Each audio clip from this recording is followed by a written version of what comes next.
سمیتها مریم وإنی أعیذها بک وذریتها من الشیطان الرجیم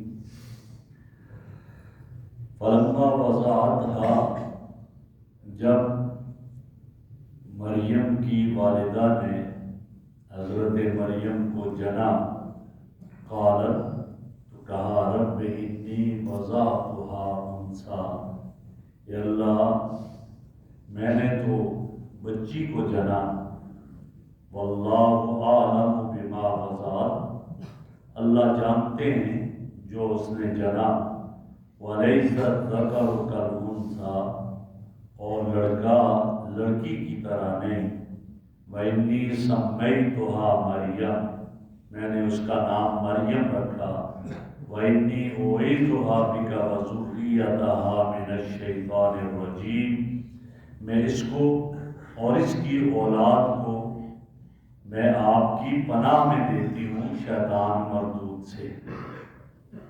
میرے محترم بزرگوں اور دوستوں، کل کے درس میں گزرا تھا کہ حضرت مریم کی والدہ عمران کی بیوی،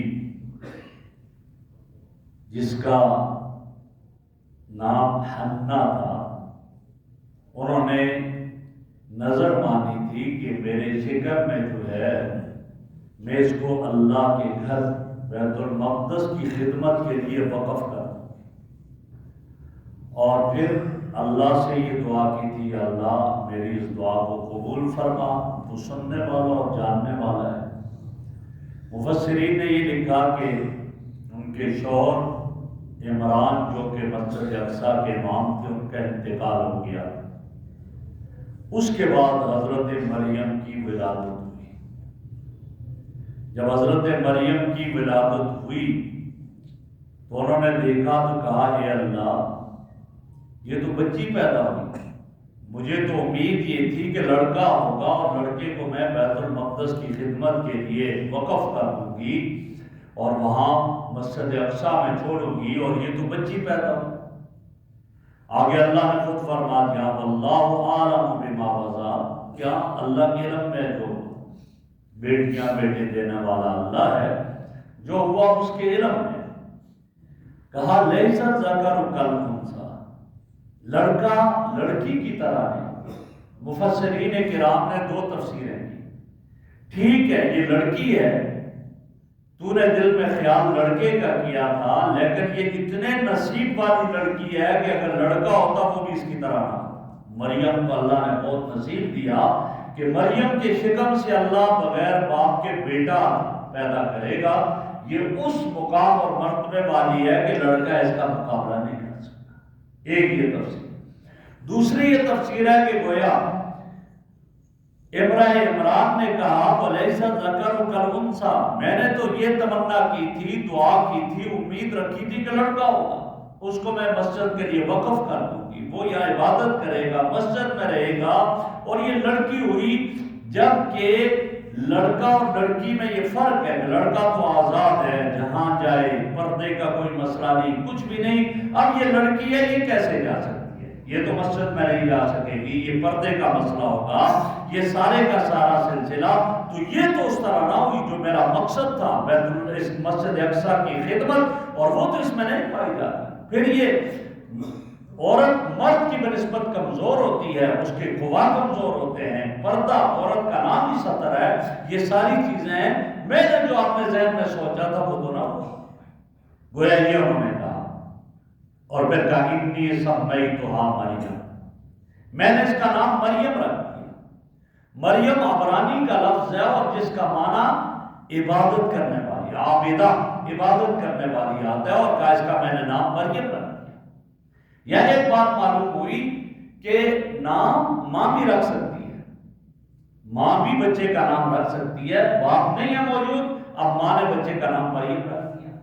ورنہ باپ بھی رکھتا ہے، جیسے نبی اکرم صلی اللہ علیہ وسلم کی جو باندھی تھی ماریہ قبطیہ، ان سے بچہ پیدا ہوا تو آپ صلی اللہ علیہ وسلم نے صبح فرمایا کہ رات کو میرے یہاں بیٹا ہوا ہے اور میں نے اس کا نام اپنے دادا ابراہیم کے نام پر، ابراہیم نام رکھا، لہٰذا آپ نے بھی رکھا۔ تو یہاں انہوں نے اس کا نام مریم رکھ دیا، تو ماں بھی نام رکھ سکتی ہے، ورنہ یہ ہے کہ بچہ پیدا ہو اسی وقت اس کا نام رکھ سکتے ہیں، اور یہ بھی ہے کہ 7ویں دن اس کو جو ہے اس کے بال صاف کیے جائیں سر کے، اور اس کا عقیقہ بھی کیا جائے اور اس کا نام بھی رکھا جائے، یہ بھی ہے۔ تو گویا انہوں نے اس کا نام رکھ دیا وَإِنِّي أُعِيذُهَا بِكَ وَذُرِّيَّتَهَا مِنَ الشَّيْطَانِ الرَّجِيمِ، اللہ میں اس کو آپ کی پناہ میں دیتی ہوں اور اس کی اولاد کو بھی آپ کی پناہ میں دیتی ہوں۔ میرے آقا صلی اللہ علیہ وسلم نے فرمایا کہ مریم کی والدہ کی دعا کا یہ نتیجہ ہوا کہ شیطان نے نہ ان کو، جب بھی جو آدمی پیدا ہو شیطان ایک چوکا لگاتا ہے، فرمایا مریم بھی اس سے محفوظ رہی اور اس کے ساتھ ساتھ جو ہے حضرت عیسیٰ بھی اس سے محفوظ رہے۔ کیوں؟ اللہ نے ان کی دعا کو قبول فرما دیا، ورنہ شیطان ایک چوکا لگاتا ہے اور بچہ جو پیدا ہوتا ہے ایک آواز نکلتی ہے اس کی، اور وہ آواز شیطان کے چوکا لگانے کی وجہ سے۔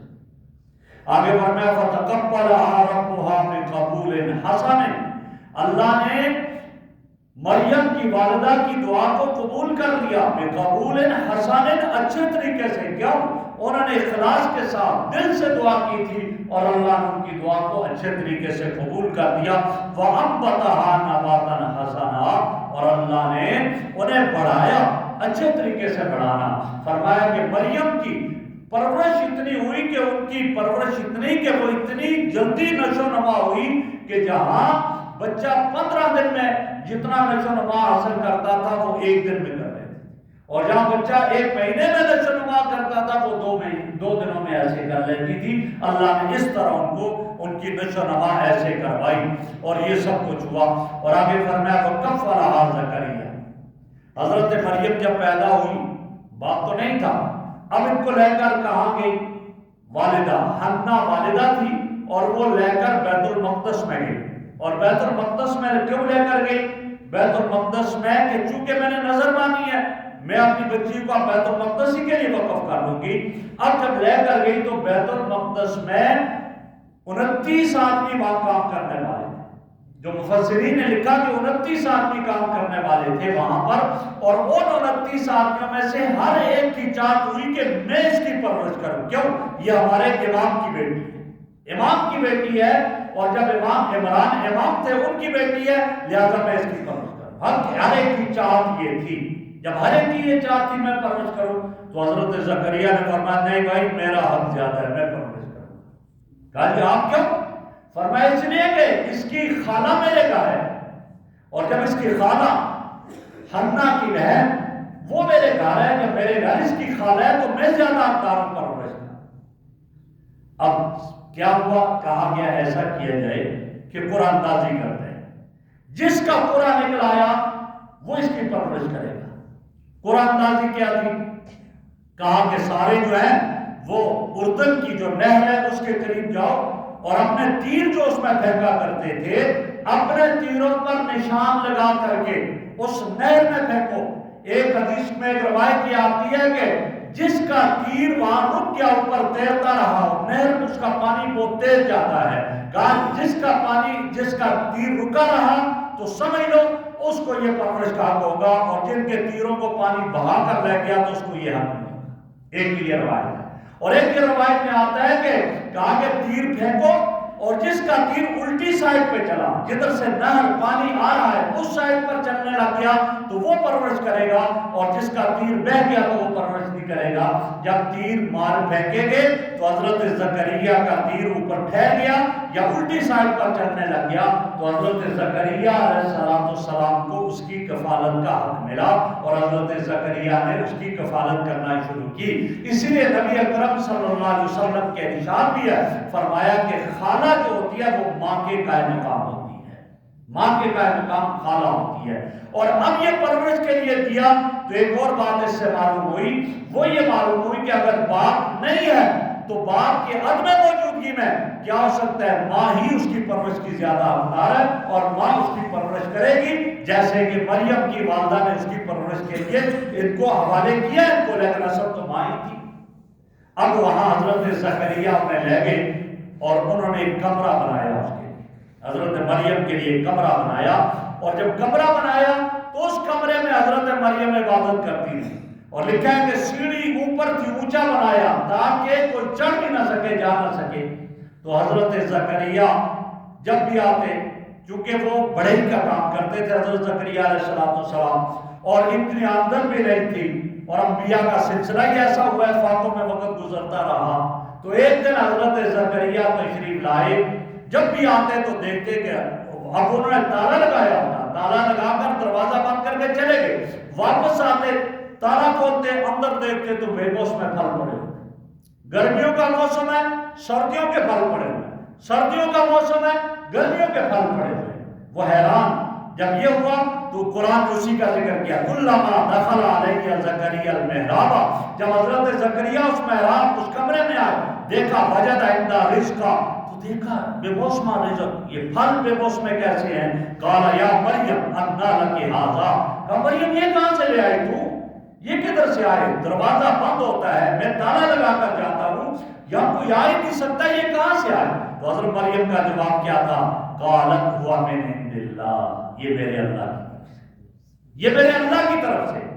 تو فرمایا یہ ولایت، یہ کرامت ہے، ولی کی کرامت، چونکہ مریم نبی تو تھی نہیں، نبی کوئی عورت نہیں ہو سکتی، نبی تو مرد ہی ہوگا، کوئی عورت نبیہ نہیں بن سکتی ہے، ہاں ولیہ بن سکتی ہے، ولی جیسے مرد بن سکتا ہے، عورت بھی ولیہ بن سکتی ہے، لیکن وہ حقیقتاً ہو، اور اولیاء کی کرامت برحق ہے۔ نبی کے ہاتھ پر جو چیز ظاہر ہوتی ہے، امر خارق للعادت، عادت سے ہٹ کر جو کام ظاہر ہوتا ہے اس کو معجزہ کہا جاتا ہے۔ جیسے نبی اکرم صلی اللہ علیہ وسلم نے انگلی کا اشارہ کیا، چاند کے 2 ٹکڑے ہو گئے، آپ علیہ السلام کی مبارک انگلیوں سے پانی کا چشمہ جاری ہو گیا، آپ علیہ السلام حضرت جابر کے کھانے پر گئے، کھانا سب کے لیے پورا ہو گیا۔ یہ نبی کے ہاتھ پر جو چیز ظاہر ہو، اور اس فعل میں نبی کا کوئی عمل دخل نہیں ہوتا، یہ اللہ کی طرف سے ہوتا ہے، یہ معجزہ ہوا کرتا ہے۔ معجزہ بھی ماننا اس کا عقیدے کے ساتھ تعلق ہے، اور اگر نبی کے علاوہ کوئی نیک آدمی ہے، ولی ہے، اس کے ہاتھ پر یہ عمل ظاہر ہو، اس کو کرامت کہا جاتا ہے۔ اولیاء کی کرامت برحق ہے، عقیدے کے ساتھ تعلق ہے، لیکن حقیقتاً واقعی کرامت پائی جائے تو یہ کرامت ہے، اپنے پاس سے جھوٹی کرامتیں بنا کر پیش نہ کی جائے، جی یہ اس طرح ہو گیا، یہ اس طرح ہو گیا، نہ، حقیقتاً جو کرامت ہوتی ہے اولیاء کے ہاتھ پر اللہ ظاہر کرتا ہے، اور اس کا تعلق عقیدے کے ساتھ۔ حضرت مریم صلوات اللہ وسلام علیہا کی یہ کرامت دیکھی، جب کرامت دیکھی کہا یہ تو اللہ کی طرف سے ہے، ان اللہ یرزق من یشاء بغیر حساب، اللہ جس سے چاہتا ہے رزق عطا کرتا ہے بغیر حساب کے۔ حدیث میں آتا ہے نبی اکرم صلی اللہ علیہ وسلم ایک دفعہ بھوک نے ستایا، آپ حضرت فاطمہ رضی اللہ عنہا کے گھر آئے، فاطمہ ہے کچھ کھانے کے لیے؟ ابا جان ہم بھی بھوکے بیٹھے ہوئے ہیں، کچھ بھی نہیں ہے۔